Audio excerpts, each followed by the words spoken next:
Beautiful. That's a word to describe us. That is beautiful. We are beautiful. Hey, I'm Jordan. And I'm Lex from PDQ.com. Auto reports today. Hey, two things. Get a glass of whatever is fun to drink because sysadmin day's tomorrow.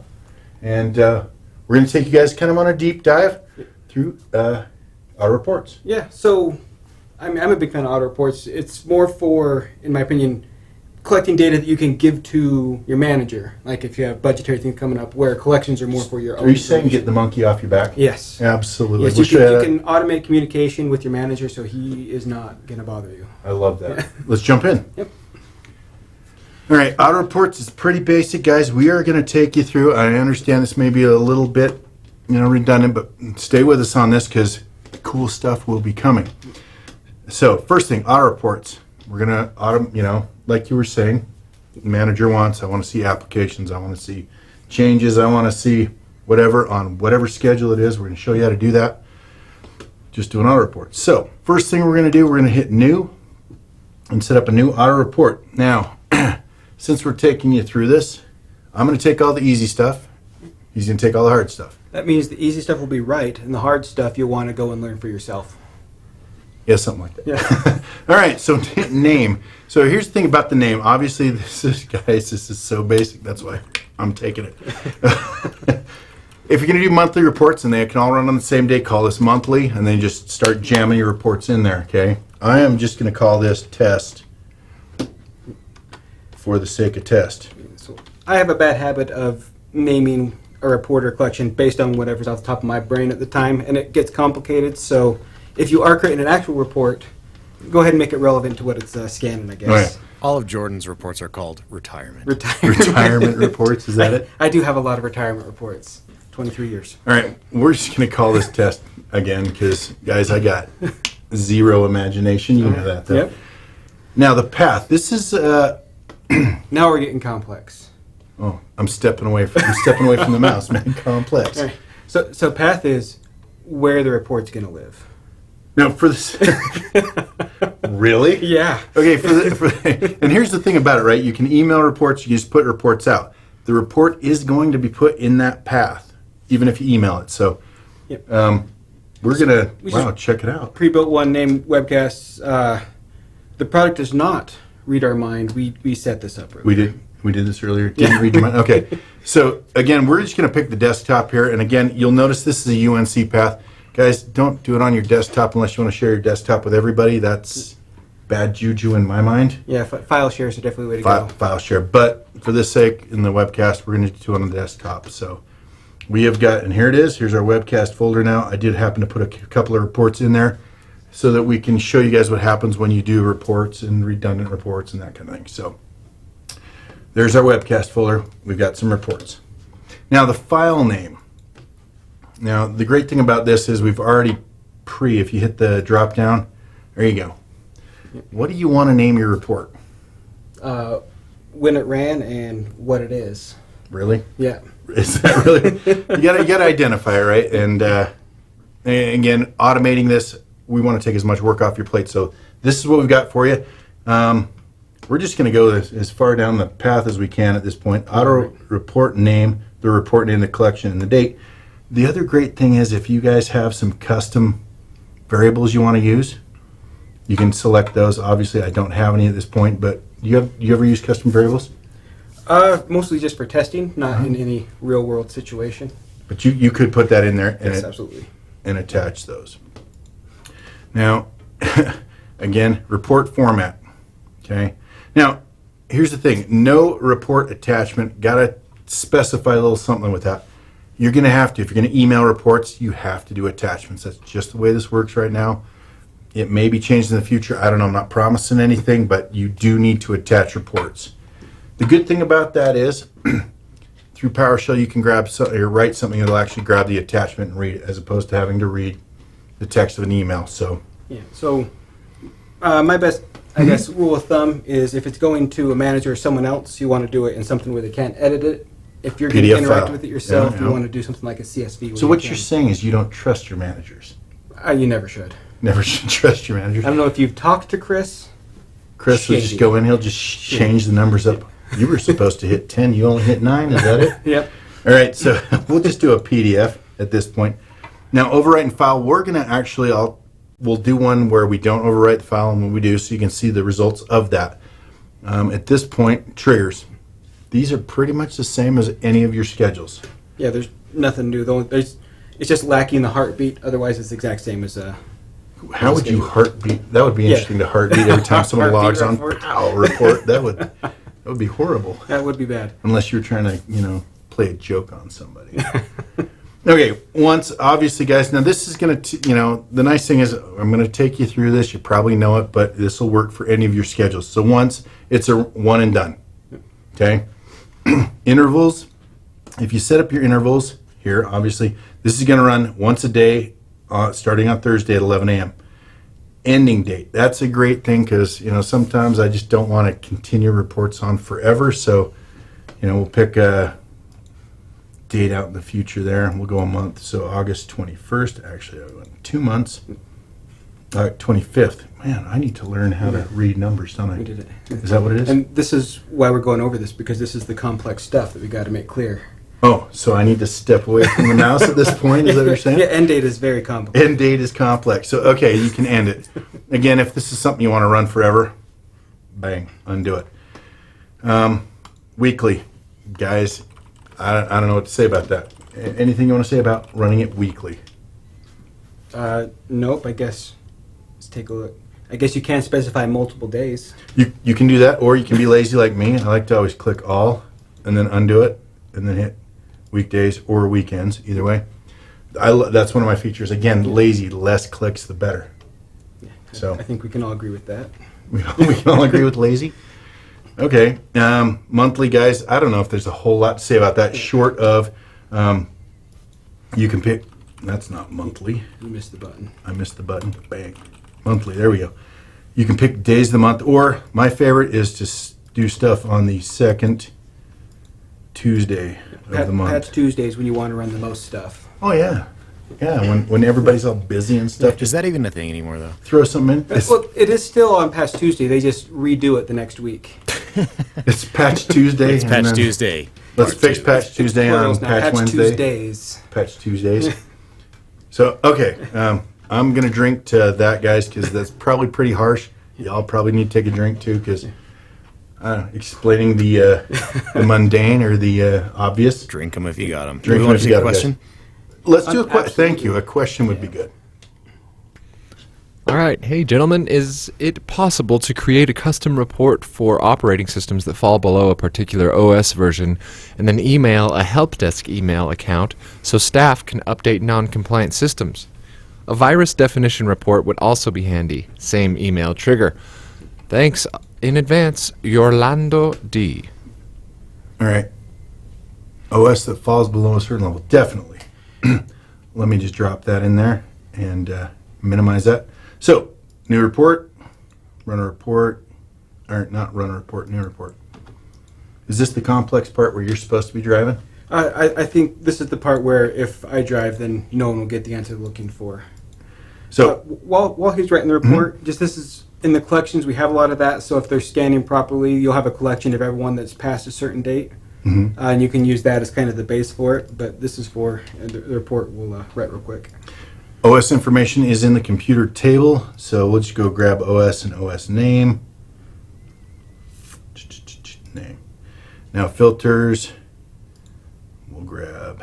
The great thing about this, I think it's the OS is the number. Let's actually go check that really quick. If we look at all computers, OS, just a number. Cool. So I should be able to, back to my report. Under filter, OS is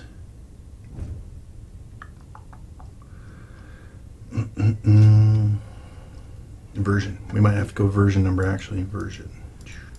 OS.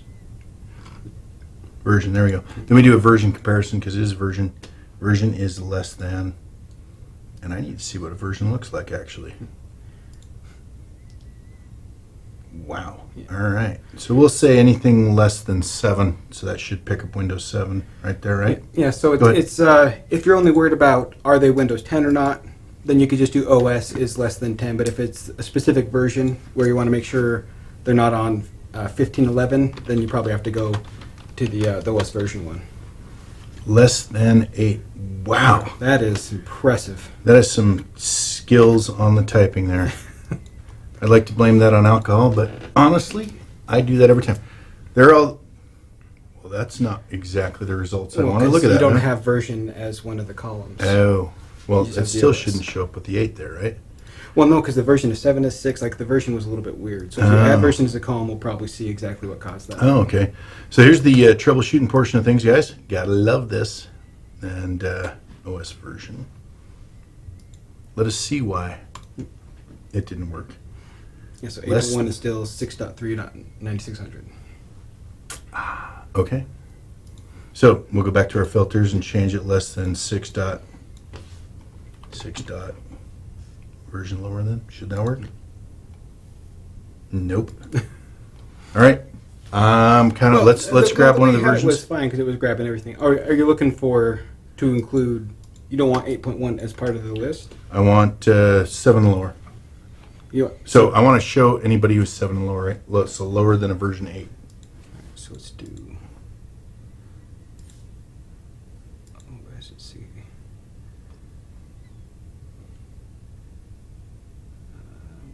Not lower than. I think 7. All right, we'll try it. Yeah, I did it backwards. Yeah, I was gonna say, you got to do a version comparison because. There. There it is. All right. So. All right, yeah, so once again, the version complex goes to him We There it got is. there. painfully. It was Okay. not as complicated as we made it. So, yeah, was version not higher than 7. There you go, guys. Wow, that's. All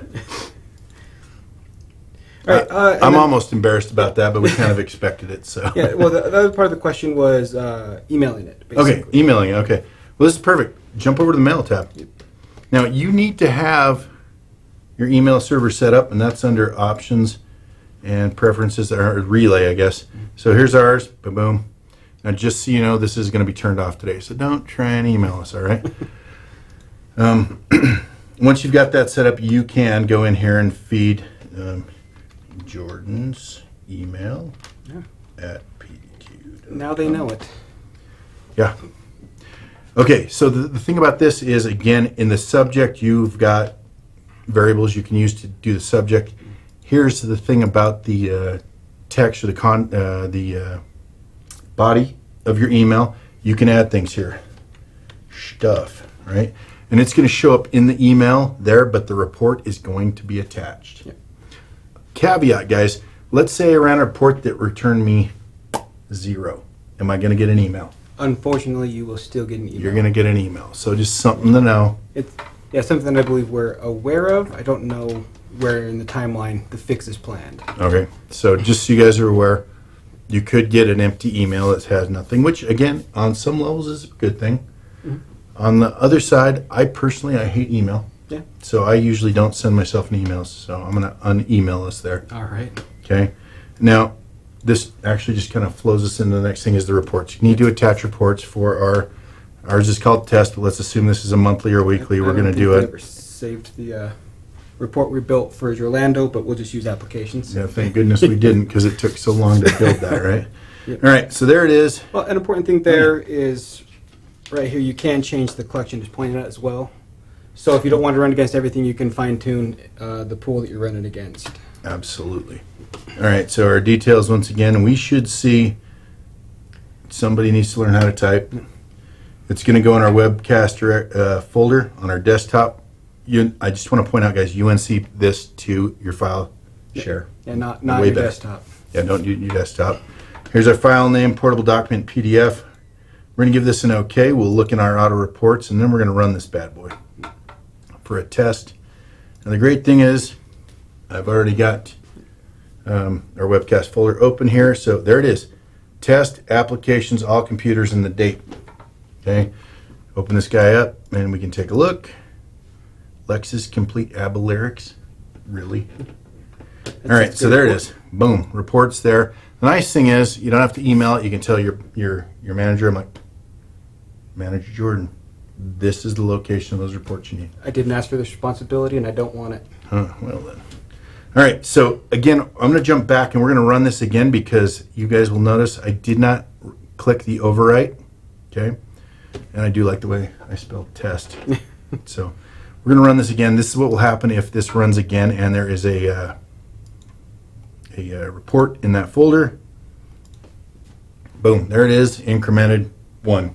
Yep. And I'm going to guess if we do it again, it'll be incremented to 2. Yeah. So, and if you have the title set for date time, Mhm. then we'll avoid the 1 because unless you run it twice in a minute, but then you should also avoid having the parenthesis 1 at the end of the That's true. name there.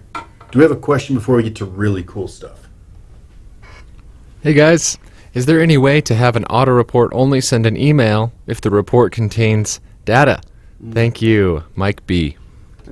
Unfortunately for Mike, we have answered this, and it's not what he's hoping for. Not currently. Not currently through auto reports, man. Yeah, it's something we're hoping to. It's a nice. We thing to are add. definitely aware of it. So Maybe Kobe is more in tune of when that's coming.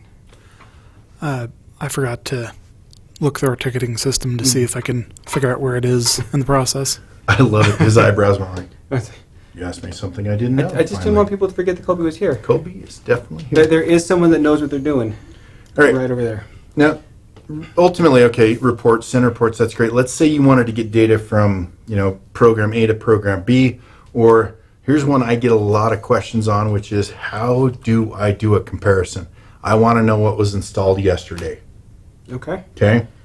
To All right. do that, I'm going to step out the way All right. and let, obviously, people way smarter than me answer that question. So as always, the answer to how to do that is PowerShell. Yeah, currently with the SQLite, here you go, Oh, so I don't sip on your drink. why? Thank you. SQLite database, if we started keeping that kind of data, you understand that would get big. So what we're going to show you is a way to actually collect that data and get a report. Am I saying this right? Uh-huh. Yeah, so all we're going to do is, where this runs against applications, it's going to have a report of all the current applications installed, and then the next time it runs, it'll do a comparison, and it'll let you know what's been uninstalled or installed since between the reports. And are you going to write it to the webcast folder? Yeah, we're going to want to remove all of those. So he built this yesterday, and I bogarted. I just started jamming reports in there. So, boom. So remove all of those. Now this reports. PowerShell is available in the bonus content. It should be. I think I sent that over. If it is, It is. Okay. Yep. download it, read along. All right, so the first thing I'm changing is I'm just setting the format to CSV, just because Okay. PowerShell works really well with comma-separated values. Easy to obviously parse through. Yep, then we'll just run that once to get the initial in there. And then we're going to go through and we're going to do some uninstalling and some reinstalling. Did we actually run that? I missed it, man. Oh, I just hit, I'll show you up here on our reports. They're just right there, run now. And it Run runs now, this you way. ran it? Okay, so you, all right. All right. Two ways to do that other than a right click. And this right there, so it did run. Okay, so there it is. There's our new test folder file thinger. And now, see, cancel. Rick needs to lose some software, I think. So we're going to uninstall. Let's uninstall. Opera? No, let's hit Flash Player. Flash Player? Yep. All right. So we just right-click that. We're going to go to the uninstall where it builds the uninstall string for The you. reason I picked that, it's an MSI, so I don't have to look up. And so it has the... There you go. I don't have to look up the thing. So we'll run that bad boy. Yeah, so that when the uninstall just builds that for you, so you can do Mhm. the uninstall without it. All right. So execute that, and while it's running, let's install some software elsewhere. All righty. 7-zip works. Deploy once. Should we pick a machine that doesn't have 7-zip? There's a collection Oh. library that has that. There is. So we'll do this by inventory. Inventory, I love it.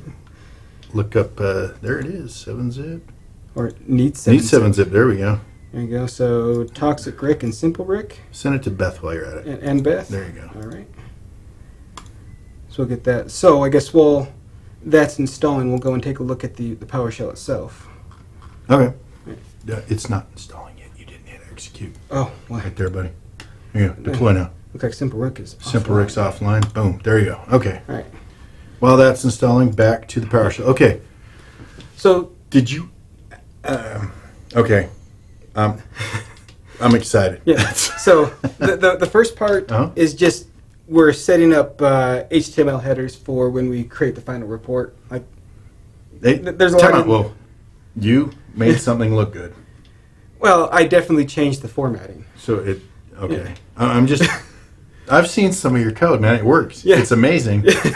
It's very, Yeah. The efficiency is what I efficiency is the key as opposed to form over efficiency or efficiency over form. Okay. So that's all lines 1 through 8 there. It's all just setting up for when we convert it to HTML later on. Oh, you're going to actually build a report with this? Yep. Okay. All right, and then the second line, this is because we are using the desktop. Once again, I recommend you create a file share. In that case, that variable would be whatever the file share is. Mm-hmm. All right, and then we're creating an integer for 1, and then it's going to grab each item in there, and from there, import the value into a dynamic variable. These are the reports that are in that folder that I bogarted and put a bunch of stuff in. There's currently only one in there because I haven't run it again. Okay, so again, if you use this, you need to be able to control that folder. So let's make sure successful. The run command, return code 0, so we should be good. We'll go run it again.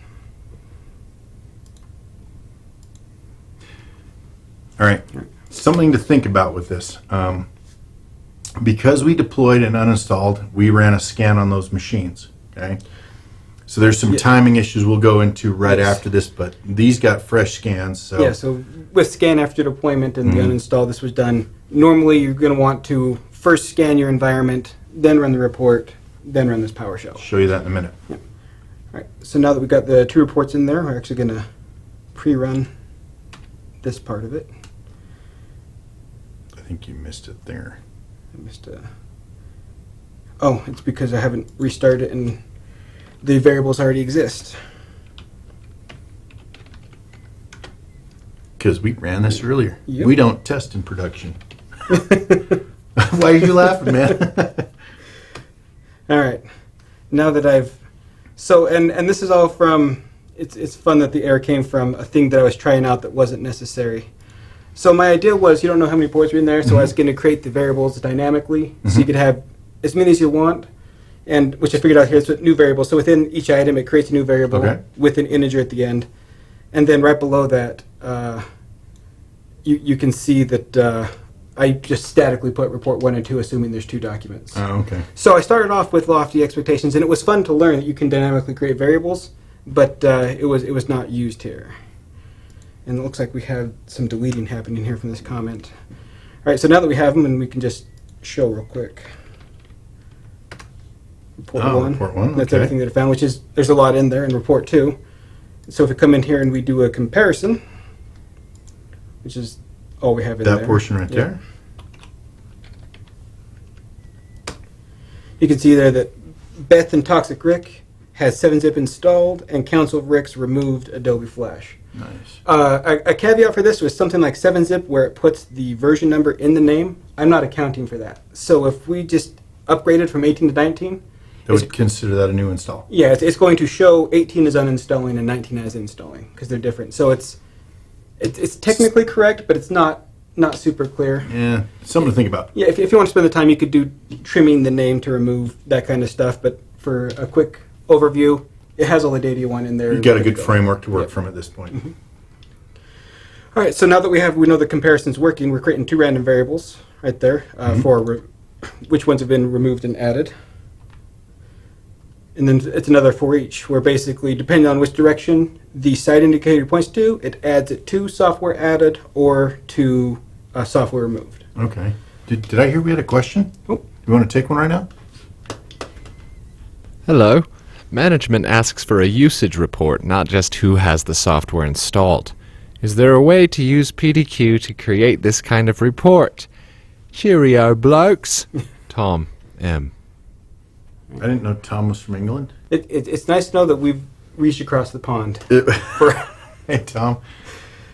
I got to look at Colby. At this point, we'd have to maybe... could you even do that with WMI? Is it possible? It's got to be application specific if you could. Yeah, not as far as I'm aware. I believe I've heard this request like in the forum before, and we don't really have a good way to collect application usage. Sometimes they'll report it in like the last used date, I think is the field, but it's really inconsistent. Spotty, huh? So Best. Yeah, that is definitely, it's a difficult one to give a You can give data, but giving good data, I Yeah. don't know of a consistent way to do that. I don't know that we can tell you any good way to go about that, man. If you figure it out, let us know. All right, yeah, sorry we don't have more for that one. So all I did is I ran the next part where I separate and Okay. I create basically the new variables based on what data was changed. Okay? And now we are creating our final report of the comparison, which is just these two. And if you look, all we're doing is we're taking those variables, we're converting them to HTML, we're adding a title basically, and then we're adding the Header and footer. header that we added up top for the Oh, the header. for the Okay. creation. Yeah. Very cool. So when this is all done, what does it produce? Once all done, it should create on the desktop an application changes.htm. Would you look there? Ooh, probably not centered. Well, there it is, Yep, so you guys. take a look, and then it'll let you know these are the ones installed, what's been uninstalled. So it's not a great history, but it lets you know on the day-to-day if something has been added or removed. Added and removed. Yeah. The good thing is it's a good framework, kind of a good place to start working from, so you can find, see what Jordan's done, and you can work through that. Yeah, and this one will overwrite every time. So if it's something you want to keep a history, you'll want to add a get date at the end of the title, so it adds the date, and it will just always create a new one for you. Very cool. Now, you could email this with PowerShell. Yes, with PowerShell, that's one. It'd be a lot of trial and error off the top of my head. This but is one of those things that we have done before in a webcast, possibly a blog out there you guys could read that would show you how to do I don't want to say send mail because I'm a Linux guy, but same style thing. Yeah. It's just the commands are built in there. You can even add that as an attachment or as the body of the email, depending on what you're sending. You just have to do the authentication. If it's running on a schedule, you're definitely going to want to have the credentials. Speaking Bit more of security. schedules, Yeah, okay, so let's say you schedule that PowerShell to run. You need to make sure, and again, we're looking at applications at this point. You want to make sure your data in inventory is only as good as the last scan. So when you go to scan profiles, you want to make sure you kick off the application scan or make another scan like this, and then we'll set it to run daily. Let's say you wanted it to run at 11:30 p.m. You could change this to run at 11 p.m. The thing that you should take away from this is, depending on how big your environment is, you want to give it time to actually process and get the data into inventory so that those comparison reports are correct. Yeah, it's definitely, you want to make sure if it kicks off the report before the scan's done, you're going to get very bad data. Partial data at best. So again, set those scans, make sure you do that application scan, and Yep, and just the last line of the script, it goes through and it deletes the oldest item from the folder. So the next time it runs, instead of having to worry about multiple items, it will just once again do the comparison and then constantly delete the oldest one at the end of it. nice. So you don't have to worry about the data cleanup on your own. Hey, one thing being said, and use the script that Jordan's put out there for you guys, but read it, alter it, test it before you put it in production. Yeah, don't download something and just run it. Who Just knows launch what it. I put in there? I'm unreliable. That's Should we hit some questions? We got a few. Okay. Hello, guys. Here's my memoir. We have an auto report for laptops missing PDQ Inventory Agent. It's set up to email our email bot for posting to a Slack channel. We want it as a text, so it is clearly shown in the channel without opening the attachment. This doesn't work, as the message has the descriptions instead of the report itself. Any ideas on how to make it just put the output of the report in the body of the email? Thanks for reading. CP. Hey, CP. At this point, you have to have it as an attachment. I mean, I guess if you were to, I guess the answer to this one is you're gonna have to PowerShell that. yeah. If you do send the email from a PowerShell in and after, you can specify that the report is in the body, not as an attachment. So you could actually output that report as a CSV or whatever and say in PowerShell, send it from PowerShell as the body of that report. So you don't have to actually build the report, but just send it using PowerShell. All right, what else we got? All right, we got one from our friend Jason here. Any thoughts on integrating PDQ services with ticketing systems like OSTicket, etc.? Example, user puts in a ticket, I do not have the VPN client. Then keywords trigger the VPN client installation package. Miss you guys. Jason A. I like that answer. There's a lot with that. Okay, getting data back and forth from PDQ to a ticketing system and back. We can get it to the ticketing system pretty easy through CSV, like we were just showing you here. Just auto report that CSV out, and then on that system, I don't know, you'd have to have a way to get that data in. So data transfer out is pretty easy at this point. Yeah, but as far as built-in integration, I don't know outside of Spiceworks that we have plans for anything else at this point. Yeah, integrating that. So, We do have a lot of command line yeah, with it, where if your ticket system can send command line, you might be able to do some of what you're talking about. You can kick off things like if you have a package or a tool in inventory to install the VPN client like that, you can have the command line kick that off using the variable for the computer name. the only caveat I got to say is this: is your licensing, because at that point you start allowing end users to say, "I need this," and it gets sent. So. Licensing on that gets a little, you might have to go to an enterprise SL. Yeah, to actually make that happen. So, Colby, any additions or thoughts on that last one there, man?